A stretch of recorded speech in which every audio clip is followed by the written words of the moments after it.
નમસ્તે વિદ્યાર્થી મિત્રો, ઓનલાઈન ક્લાસમાં હાર્દિક સ્વાગત છે। તમે ધોરણ 5 સુધી અભ્યાસ કર્યો। હવે તમે નવા ધોરણ 6 માં પ્રવેશ મેળવી લીધો છે, તો તમે ધોરણ 5 સુધી લગભગ વિષયથી પરિચિત હશો। આજે તમે નવા ધોરણમાં ધોરણ 6 માં તમારે એક નવો વિષયનો અભ્યાસ કરવાનો છે, જે નામ છે સંસ્કૃત। તો સૌપ્રથમ આપણે સંસ્કૃતનો પરિચય મેળવીશું કે તેને કઈ લિપિમાં લખાય છે, એનું ઉચ્ચારણ કઈ રીતે કરવામાં આવે છે, શા માટે એને દેવનાગરી લિપિ કહેવામાં આવે છે, એવો પરિચય આપણે તે મેળવીશું। ભાષાને દેવોની ભાષા પણ કહેવામાં આવે છે, દેવવાણી તરીકે પણ ઓળખવામાં આવે છે અને ગીરવાણ ગીરા તરીકે પણ સંસ્કૃત ભાષા જાણીતી છે। તે ભારતીય સંસ્કૃતિની ભાષા છે। ભારતીય સંસ્કૃતિને સમજવા માટે સંસ્કૃત શીખવું આવશ્યક છે, એટલે કે જરૂરી છે કે જો તમારે ભારતીય ભાષા છે પણ જો ભારતીય સંસ્કૃતિને સમજવી હોય તો તેના માટે સંસ્કૃત ભાષા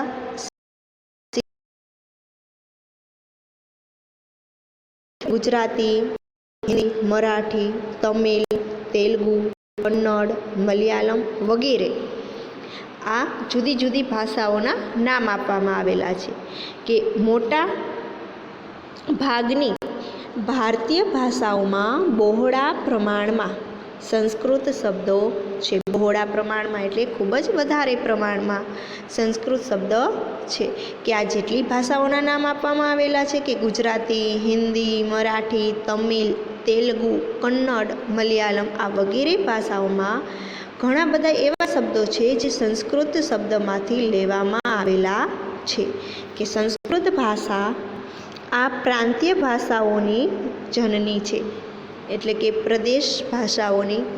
આપણે ગુજરાતમાં ગુજરાતી ભાષા, મહારાષ્ટ્રમાં મરાઠી ભાષા, એ રીતે પ્રાંતીય ભાષાઓની જનની સંસ્કૃત ભાષા છે। જનની એટલે કે માતા, કે આ બધી ભાષાઓની માતા કોણ છે તો કે સંસ્કૃત ભાષા। અને જ્ઞાન વિજ્ઞાનની ભાષા છે, સાથે સાથે માતા તો છે પ્રાંતીય ભાષાઓની, એ સાથે એ જ્ઞાન અને વિજ્ઞાનની પણ ભાષા છે। તે સંપૂર્ણ કક્ષાનું વ્યાકરણ ધરાવે છે કે પૂરેપૂરું, સંપૂર્ણ એટલે પૂરેપૂરું વ્યાકરણ સંસ્કૃત ભાષા ધરાવે છે, એ આપે છે। ત્યાર પછીનો મુદ્દો છે કે સગણક એટલે કે કમ્પ્યુટર। સગણકનો અર્થ થાય કમ્પ્યુટર।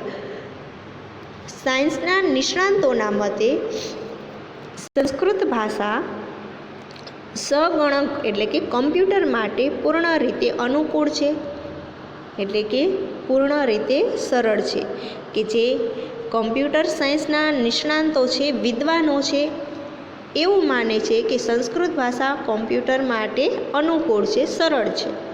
ત્યાર પછીનો મુદ્દો છે કે સંસ્કૃત ભાષામાં વિપુલ શબ્દ ભંડોળ છે। વિપુલ એટલે ખૂબ જ વધુ પ્રમાણમાં સંસ્કૃત ભાષામાં શબ્દો આવેલા છે, ખૂબ જ વધુ પ્રમાણમાં શબ્દનો ખજાનો છે એ સંસ્કૃત ભાષામાં જોવા મળે છે। સંસ્કૃત શીખવાથી આપણી માતૃભાષા એટલે કે ગુજરાતી તેમજ રાષ્ટ્રભાષા હિન્દી સમૃદ્ધ બને છે કે જો સંસ્કૃત શીખવાથી તમે માતૃભાષા ગુજરાતી તેમજ રાષ્ટ્રભાષા હિન્દી સમૃદ્ધ બને છે, એટલે કે વધારે તમે તેને સારી રીતે શીખી શકો છો। સંસ્કૃત શીખનારની બુદ્ધિને એવી તાલીમ મળે છે કે તેનો કોઈ પણ વિષયમાં સહજ પ્રવેશ થઈ શકે છે કે અહીં કહેવામાં આવેલું છે કે સંસ્કૃત જે શીખે તો એને બીજા કોઈ પણ વિષય શીખવામાં એ સરળતાથી બીજો વિષય છે એ શીખી શકે છે, બીજા વિષયમાં સરળ રીતે પ્રવેશ કરી શકે છે। સંસ્કૃત ભાષાની કેટલીક ખાસિયતો, વિશેષતાઓ નીચે પ્રમાણે છે, તે આપણે જોશું।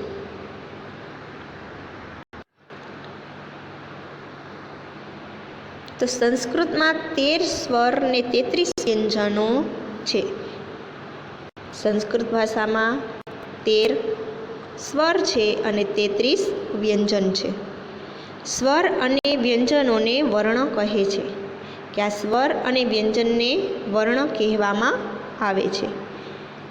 તો સંસ્કૃતમાં 13 સ્વર છે જે અહીં આપવામાં આવેલા છે અને 33 વ્યંજનો છે જે અહીં આપવામાં આવેલા છે. તો આ જે સ્વર અને વ્યંજનને વર્ણ કહે છે. તો સ્વરનું ઉચ્ચારણ છે અ, આ, ઈ, ઉ, ઋ, ઋ, ઋ, એ, ઐ, ઓ અને ઔ. આ હતા 13 સ્વર. ફરી એકવાર ઉચ્ચારણ અ, આ, ઈ, ઉ, ઋ, ઋ, ઋ, એ, ઐ, ઓ અને ઔ. ત્યાર પછી વ્યંજન. વ્યંજનનું ઉચ્ચારણ આપણે શીખીશું. ક, ખ, ગ, ઘ, અંગ. આ જે છે એને અંગ વાંચવામાં આવે છે. ક, ખ, ગ, ઘ, અંગ. ચ, છ, જ, ઝ, ર. ટ, ઠ, ડ, ઢ, હણ. ત્યાર પછી છે ત, થ, દ, ધ, ન. પ, ફ, બ, ભ, મ. ય, ર, લ, વ. શ, સ, સ, હ. આ હતા 33 વ્યંજનો. સામાન્ય રીતે દરેક વ્યંજનનો ઉચ્ચાર સ્વર અ ઉમેરીને જ કરવામાં આવે છે. કે તમે અહીં આ શબ્દથી પરિચિત છો કે સામાન્ય રીતે દરેક વ્યંજનનો ઉચ્ચાર સ્વર એટલે કે અ ઉમેરીને જ કરવામાં આવે છે. કે જ્યારે તમે કનું ઉચ્ચારણ કરો છો તેની સાથે સાથે અનું ઉચ્ચારણ પણ થાય છે.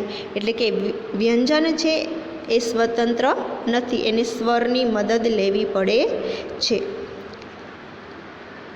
એટલે સ્વર ઉમેરીને જ કરવામાં આવે છે. જેમ કે ક, ખ, પ, બ, મ, સ અને ત. તો હવે તમને અહીં પ્રશ્ન થશે કે અહીં ક આપેલો છે તો એના નીચે આવી ત્રાસી લીટી કરવામાં આવી છે, પણ જ્યારે અહીં ક છે એમાં નીચે ત્રાસી લીટી કરવામાં આવેલી નથી. તો આ ક છે એ સંપૂર્ણ છે. એનું આ જે ક છે એ વ્યંજન છે એ સ્વર ઉમેરીને કરવામાં આવે છે. એ આપણે આગળ પરિચય મેળવીશું. તો સ્વર વગરના માત્ર વ્યંજનને નીચે ત્રાસી લીટી કરીને એટલે કે ખોડો કરવામાં આવે છે. હવે તમને ખ્યાલ આવી ગયો હશે કે આ ક છે એમાં શા માટે નીચે લીટી કરવામાં આવેલી છે, ત્રાસી લીટી, જેને આપણે ખોડો કહેશું અથવા તો ખોડો કરવામાં આવે છે. કે ખોડો ક્યારે કરવામાં આવે છે, ત્રાસી લીટી ક્યારે કરવામાં આવે છે, તો સ્વર વગરનો જે આ ક છે એ માત્ર વ્યંજન જ હોય, એમાં સ્વરનું ઉચ્ચારણ ન થતું હોય, સ્વર ઉમેર્યો ન હોય ત્યારે ત્રાસી લીટી કરવામાં આવે છે અને જેને ખોડો કહેવામાં આવે છે. કે સ્વર વગરના માત્ર વ્યંજનને નીચે ત્રાસી લીટી કરીને ખોડો કરવામાં આવે છે. જે અહીં તમે જોઈ શકો છો કે ત્રાસી લીટી કરી છે એનો મતલબ એવો, એનો અર્થ એ કે આ માત્ર વ્યંજન છે, એમાં સ્વર ઉમેર્યો નથી. પછી આ બીજો છે ક, તો એમાં ત્રાસી લીટી નથી, તો એનો અર્થ એવો કે એમાં સ્વરનું ઉચ્ચારણ છે. એટલે જેમાં સ્વરનું ઉચ્ચારણ હોય એમાં ત્રાસી લીટી કરવામાં આવતી નથી અને જેમાં સ્વરનું ઉચ્ચારણ થતું ન હોય ત્યાં ત્રાંસી લીટી કરવામાં આવે છે, જેને આપણે ખોડો કહીએ છીએ અથવા તો હલંત કહીએ છીએ. જેમ કે ક, ખ, ગ વગેરે, અને તેવા વર્ણને હલંત કહેવામાં આવે છે. જે આ વર્ણ છે એ બધાને કેવા કહેવામાં આવે છે? હલંત કહેવામાં આવે છે. ત્યાર પછી તમને હવે આ સ્વર અને વ્યંજનનો પરિચય તમને મળી ગયો કે સ્વર કેટલા? 13. વ્યંજન કેટલા? 33. ત્રાંસી લીટી છે તેને ખોડો અથવા તો હલંત કહેવામાં આવે છે. જ્યાં ત્રાંસી લીટી છે એ માત્ર વ્યંજન છે, એમાં સ્વર ઉમેરાતો નથી, અને જ્યાં ત્રાંસી લીટી નથી એ સ્વર સાથે વ્યંજન લખવામાં આવેલો છે. ત્યાર પછી છે કે નાગરી લિપિ કે દેવનાગરી લિપિ. તો ઉપર દર્શાવેલા વર્ણો, સ્વર અને વ્યંજનો જે લિપિમાં લખાય છે તેને નાગરી લિપિ કે દેવનાગરી લિપિ કહે છે. એટલે કે તમે અહીં આ જે સ્વર અને વ્યંજનો લખેલા જોવો છો તેને નાગરી કે દેવનાગરી લિપિ કહે છે. ત્યાર પછી છે કે આપણી રાષ્ટ્રભાષા હિન્દી પણ આ જ લિપિમાં લખાય છે. કે હિન્દીના વર્ણો છે, હિન્દી ભાષા છે એ પણ આ જ લિપિમાં લખાય છે. લિપિ એટલે કે દેવનાગરી અને નાગરી લિપિમાં જ લખવામાં આવે છે.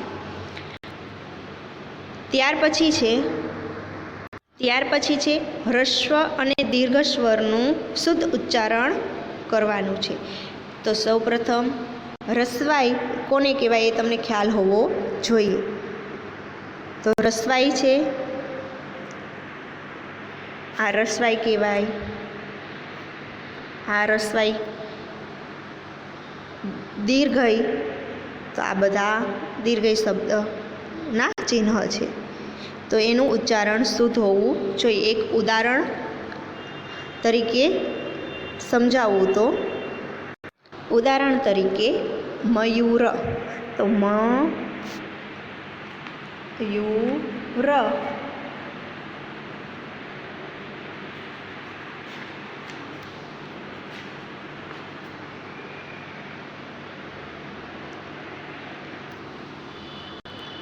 તો આ છે દીર્ઘ. ત્યાર પછી બીજું ઉદાહરણ જોઈએ.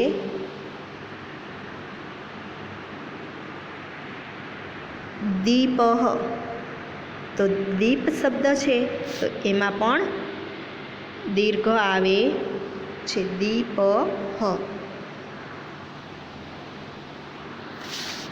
તો આ શબ્દનું ઉચ્ચારણ કરવાનું છે.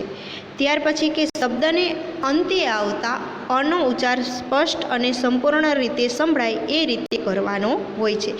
જેમ કે રામ, તો અ છે, મમાં અનો ઉચ્ચાર સ્પષ્ટ અને પૂર્ણ રીતે સંભળાય એ રીતે કરવાનો છે. વન, માધવ, પુસ્તક, એનું ઉચ્ચારણ છે એ પૂર્ણ હોવું જોઈએ. કે જુદા જુદા વર્ણનો શુદ્ધ ઉચ્ચાર કરવાનો આગ્રહ રાખવાનો. જેમ કે અહીં થોડાક ઉદાહરણ આપવામાં આવેલા છે. દિન, દિન, રસ્વઈ અને દીર્ઘઈ બંનેનું ઉચ્ચારણ કરવાનું.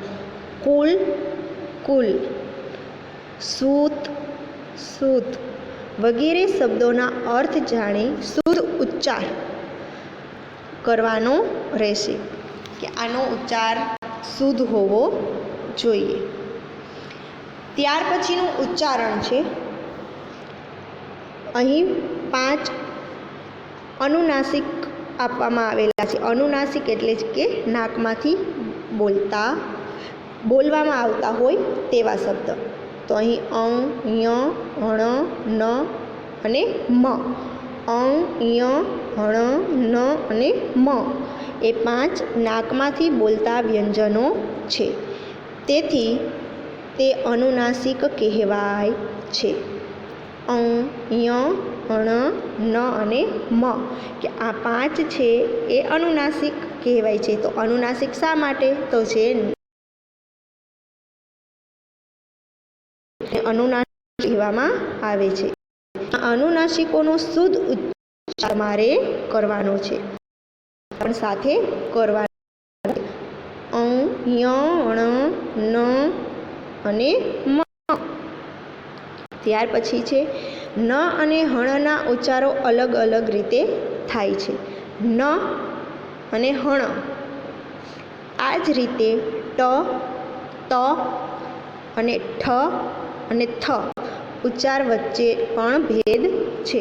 એનું ઉચ્ચાર છે એ સરખું થતું નથી. ફરી એકવાર ન, હણ, ટ, ત, ઠ, થ આ રીતે તેનું ઉચ્ચારણ કરવાનું હોય છે. ત્યાર પછી છે કે મ પછી વ્યંજન આવે તો મનો અનુસ્વાર કરવો. અહીં આ મુદ્દો ખાસ યાદ રાખવાનો છે કે મ પછી વ્યંજન આવે તો મનો અનુસ્વાર કરવાનો. અનુસ્વાર એટલે જે તમે કોઈ પણ શબ્દ લખો ને ઉપર મીંડું કરવાનું આવે તેને અનુસ્વાર કહેવામાં આવે છે. પણ મ પછી સ્વર આવે તો વ્યંજનાત હલંત મ જ મૂકવો. હલંત એટલે કે મ છે એ કેવો મૂકવાનો? હલંત ત્રાસી લીટીવાળો મૂકવાનો છે. અહીં થોડાક ઉદાહરણ આપવામાં આવેલા છે, જેમ કે દેવમ નમામિ. તો તમે અહીં જોઈ શકો છો કે દેવમ નમામિને બદલે અહીં આ શબ્દ લખવામાં આવેલો છે કે દેવમ નમામિ એમ લખવું. શા માટે? તો અહીં એક મુદ્દો આપેલો છે કે મ પછી વ્યંજન આવે તો અહીં દેવમ શબ્દ છે અને ત્યાર પછી નમામિ ન આપેલો છે. તો ન છે એ શું છે? વ્યંજન. તો એના પછી વ્યંજન આવે તો વ ઉપર શું કરવાનું આવે? અનુસ્વાર કરવામાં આવે છે, એટલે કે માથે મીંડું કરવામાં આવે છે. પરંતુ દેવમ ઈક્ષતે આપેલું હોય દેવમ ઈક્ષતે તો દેવમ ઈક્ષતે જ લખવું. એનું કારણ એ છે કે અહીં તમે જોઈ શકો છો કે દેવમ શબ્દ પછી ઈ આપેલો છે. ઈ કેવો છે? સ્વર. તો સ્વર હોય તો મ છે એ કેવો મૂકવાનો? હલંત જ મૂકવાનો હોય છે, એટલે કે ત્રાસી લીટીવાળો જ મૂકવાનો હોય છે. કે મ પછી વ્યંજન હોય તો અનુસ્વાર કરવાનો. મ પછી સ્વર હોય તો એ મ છે એ કેવો રાખવાનો? હલંત જ રાખવાનો હોય છે. ત્યાર પછી છે જો અનુસ્વાર વાક્યને છેડે એટલે કે એકલા શબ્દને અંતે આવતો હોય તો અનુસ્વારને બદલે વ્યંજનાત એટલે કે હલંત મ જ મૂકવો. જેમ કે મૂષકઃ ગણેશસ્ય વાહનમ વંદે માતરમ. અહીં બે ઉદાહરણ આપેલા છે કે મૂષકઃ ગણેશસ્ય વાહનમ વંદે માતરમ. તો અહીં આગળ કીધું એ પ્રમાણે કે જો અનુસ્વાર વાક્યને છેડે એટલે કે અહીં તમે જોઈ શકો છો વાહનમ અને માતરમમાં કે એકલા શબ્દને અંતે આવતો હોય એટલે કે એના પછી કોઈ પણ વર્ણ ન આવતો હોય, વાક્યને અંતે એકલો હોય અને અનુસ્વાર કરવાનો હોય અને કોઈ પણ સ્વર કે વ્યંજન ન આવતો હોય તો અનુસ્વારને બદલે હલંત મૂકવાનો. મ કેવો મૂકવાનો? હલંત એટલે કે ખોડો, એટલે કે મ છે એ ત્રાસી લીટીવાળો કરવાનો હોય છે. ત્યાર પછી છે કે રામઃ દેવઃ વગેરે શબ્દમાં તમે અહીં જોઈ શકો છો કે મ અને વ પછી બે ટપકાનું ચિહ્ન છે. તમે અહીં જોઈ શકો છો કે અહીં મ પછી અને વ પછી આ બે ટપકા કરવામાં આવેલા છે. બે ટપકાનું ચિહ્ન છે એ કરવામાં આવેલું છે. તેને શું કહે છે? વિસર્ગ. આ જે બે ટપકા છે તેને વિસર્ગ કહેવામાં આવે છે. વિસર્ગનો ઉચ્ચાર વર્ણવો કઠિન છે, છતાં તેના ઉચ્ચારની છટ્ટાનો સામાન્ય ખ્યાલ નીચે મુજબ આપી શકાય છે. કે આ વિસર્ગનો ઉચ્ચાર છે એ કઈ રીતે કરવો તે અહીં આપવામાં આવેલું છે. તો પહેલો શબ્દ છે વિસર્ગવાળો છે બાલ, અને પછી 2 ટપકા આપવામાં આવેલા છે, એટલે કે વિસર્ગ આપવામાં આવેલો છે. તો એનું ઉચ્ચારણ કઈ રીતે થાય? બાલહ. ત્યાર પછી બીજો શબ્દ છે બાલાહા. જો અહીં હનું ઉચ્ચારણ થયું અને અહીં બીજા શબ્દમાં હાનું ઉચ્ચારણ થયું, એટલે આ ઉચ્ચારણ છે આગળમાં અ છે, આ છે, ઈ છે, એ પ્રમાણે એનું ઉચ્ચારણ છે એ બદલતું રહે છે. ત્રીજો શબ્દ છે મુનિહિ. સંસ્કૃતમાં મુનિહિ શબ્દ આ રીતે લખાય છે, વિસર્ગ રીતે લખાય છે કે મુનિહિ, પણ એનું ઉચ્ચારણ છે એ આ રીતે કરવામાં આવે છે. ત્યાર પછી નદીહિ લખાય આ રીતે અને બોલવાનું નદીહિ. ત્યાર પછી ગુરુહુ, વિસર્ગ સાથે આ રીતે લખવાનું, ઉચ્ચારણ ગુરુહુ એ રીતે કરવામાં આવતું હોય છે. તમારે આ વિસર્ગ અને એનું ઉચ્ચાર છે એ તમારે સાથે પણ બોલતું રહેવાનું. વધુહુ તો ઉચ્ચારણ વધુહુ. ત્યાર પછી નું વિસર્ગવાળું છે કવેહે, તો એનું ઉચ્ચારણ પણ આ રીતે કરવાનું કવેહે. એટલે ટૂંકમાં જે વિસર્ગ પહેલાં જે રીતે તમે એનું ઉચ્ચારણ કરો એ જ રીતે વિસર્ગનું ઉચ્ચારણ કરવાનું હોય છે. દેવેહિ, તો અહીં હવે થોડુંક ઉચ્ચારણ છે એમાં ફેરફાર થાય છે. અત્યાર સુધી તમે જોયું કે આગળના વર્ણ પ્રમાણે એનું ઉચ્ચારણ વિસર્ગનું કરવામાં આવતું હતું, કે બાલાહા હોય તો ઉચ્ચારણ પણ બાલાહા થાય. ગુરુહુ તો એમાં પણ ઉચ્ચારણ ગુરુહુ કરવામાં આવતું, પણ હવે આમાં થોડો ઘણો ફેરફાર છે. દૈવેહિ, તો આમાં હીનું ઉચ્ચારણ કરવાનું દૈવેહિ. વિસર્ગનું 2 માત્રા, વિસર્ગ પહેલાં 2 માત્રા હોય તો એનું ઉચ્ચારણ હી કરવાનું હોય છે. ત્યાર પછીનો શબ્દ છે ભાનોહો, તો ઉચ્ચારણ પણ એ જ રીતે ભાનોહો. ત્યાર પછી એક વર્ણ હોય અને વિસર્ગ હોય તો એનું ઉચ્ચારણ આ રીતે કરવાનું હોય છે. અહીં ગૌ પછી વિસર્ગ કરવામાં આવેલા છે, તો એનું ઉચ્ચારણ આ રીતે કરવામાં આવે છે ગૌહુ. એનું ઉચ્ચારણ કેવું છે? ગૌહુ. તો હવે તમને ખ્યાલ આવી ગયો હશે કે ઉચ્ચારણ કઈ રીતે કહેવાય, વિસર્ગ કોને કહેવાય, હલંત કોને કહેવાય, અનુસ્વાર ક્યારે કરવો, અનુસ્વાર ક્યારે કરવામાં આવતો નથી, એનો ખ્યાલ તમને આવી ગયો હશે. તો હવે પછીના વિડીયોમાં આપણે સંસ્કૃતમાં વંદના છે ત્યાંથી શરૂઆત કરીશું. તો જેને પાઠ્યપુસ્તક લીધા ન હોય તે પાઠ્યપુસ્તક લઈ લઈએ અને બીજા વિડીયોમાં આપણે અભ્યાસ કરીશું. અસ્તુ. જય હિન્દ. વંદે માતરમ.